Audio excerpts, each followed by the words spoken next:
Jadi kalau dibaca utuh, ini akan ketemu apa yang terjadi pada diagnosis yang terjadi pada dinamika yang dikatakan tidak ada. Ada persis. Silahkan dibuka nanti halaman 288, kemudian 280 dan 279. Persis kalimatnya ada. Ini adalah masih sebuah gangguan. Apa? Gangguan, Pak. Gangguan apa? Gangguan jiwa. Itu bukunya buku saku, Pak. Ya, ini bukunya buku textbook. Ya, itu buku saku namanya. Iya, bukan, ini dia. Lengkapnya di sini, Pak. Kalau buku saku itu kan sesuatu yang merumuskan kesimpulan sederhana. Contohnya ayat Al-Quran. Fawailul lil musallin misalnya, dibacanya cuma satu ayat tadi, celaka orang yang sholat. Dia tidak baca utuh, padahal utuh halaman 288, Pak. Gangguan psikologis dan perilaku yang berhubungan dengan perkembangan dan orientasi seksual adalah F66X1 homoseksualitas, F66X2 biseksualitas. Tertulis jelas, silahkan dibuka. Pak Karni bisa baca sendiri.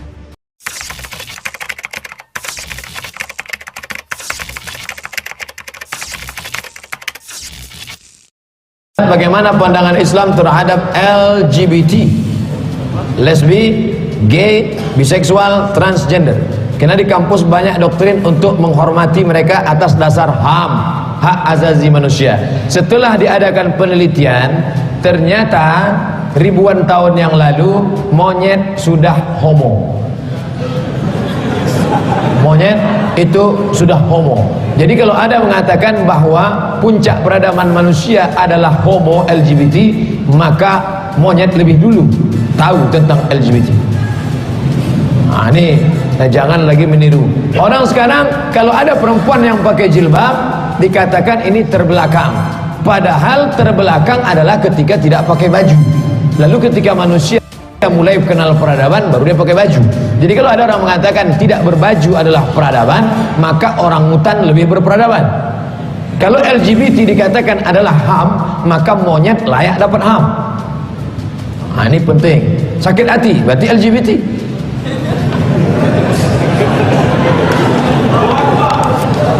Ada orang berkata LGBT ini adalah given, pemberian Tuhan. Kalau pemberian Tuhan, maka sama antara LGBT di Mesir, di Indonesia, dengan di Bangkok, Thailand. Tapi yang terjadi, apa yang terjadi sekarang? LGBT di Thailand lebih banyak daripada di Mesir. Kenapa? Menunjukkan dia bukan given, pemberian Tuhan, tapi dia adalah tumbuh dari masyarakat. Di tengah masyarakat yang keras, mengejek, mencela, maka dia tidak akan tumbuh. Tapi di Thailand kenapa tumbuh luar biasa? Karena dibiarkan. Bahkan ada Miss Bencong tercantik di dunia. Sekarang ini yang memprihatinkan ini diantaranya adalah hubungan yang sejenis. Laki-laki senang sama laki-laki, perempuan senang sama perempuan. Padahal ayam itu tidak senang ayam laki, tidak senang ayam laki, senang ayam perempuan. Kambing laki senangnya kambing perempuan, tidak ada. Kambing laki senang kambing laki, itu tidak ada. Ya ini yang katanya Allah, bakal an'am balhum amr, seperti binatang ternak tapi lebih parah. Sampai ada aplikasi di HP khusus orang yang senang sejenis, yang menggunakan aplikasinya itu lebih dari 5 juta orang. 5 juta orang. Padahal zamannya Nabi Lut yang orang yang sejenis senang itu tidak lebih dari 100 orang. Diazab oleh Allah Subhanahu wa taala. Umatnya Nabi Muhammad sekarang katakanlah dari aplikasi itu saja sedunia ini sudah lebih dari 5 juta orang. Tapi tidak ada azab. Tidak ada azab. Turun azab yang memusnahkan tidak. Padahal yang melakukan hubungan katakanlah sekarang LGBT itu lebih banyak jauh dibanding umatnya Nabi Nuh, umatnya Nabi Lut.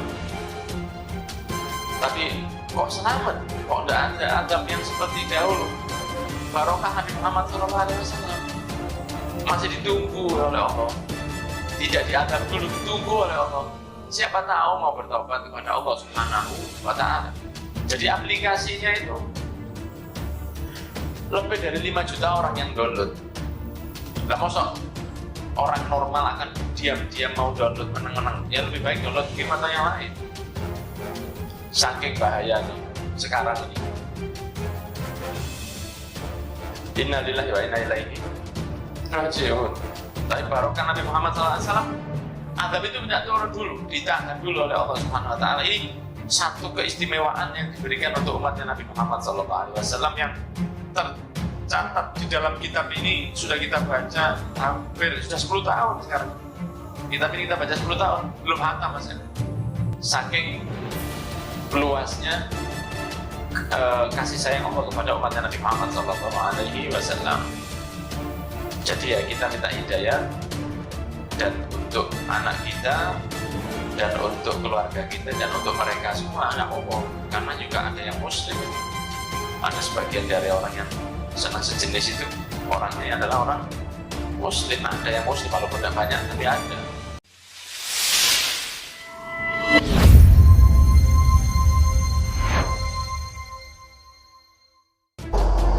Allah berfirman dalam Al-Quran, Inna khalaqnakum zawjayn. Kami ciptakan manusia berpasangan, lelaki dan perempuan. Ini adalah fitratallahi allati fatara an-nasa 'alaiha la tabdila li khalqillah. Ini adalah fitrah Allah yang tidak boleh dirubah, tidak boleh diganggu-gugat, la tabdila li khalqillah. Oleh karena itu Allah menciptakan laki-laki mempunyai hasrat libido kepada perempuan. Perempuan diberi hasrat libido kepada laki-laki. Ini fitrah Allah seperti itu. Maka bagi siapa yang menyimpang dari ini, namanya bukan hanya menyimpang dengan hukum Islam, bukan hanya melanggar hukum Islam, tapi melanggar fitrah Allah. Lebih dosa lebih besar daripada melanggar. Kalau ada laki-laki berzina dengan perempuan, itu tidak melanggar fitrah, tapi melanggar hukum. Tapi kalau laki-laki dan laki-laki, perempuan dan perempuan, bukan hanya melanggar hukum, pasti hukumnya pasti itu melanggar hukum, tapi juga lebih dari itu melanggar fitratallahi allati fatara an-nasa 'alaiha la tabdila li khalqillah. Oleh karena itu, pernyataan resmi dari PBNU yang dibacakan oleh Wakil Islam Kiai Haji Miftahul Akhyar mengutuk tindakan atau perilaku LGBT, dan LGBT perlu direhabilitasi dan mencegah kelompok yang mendukung dengan dana yang sangat besar terhadap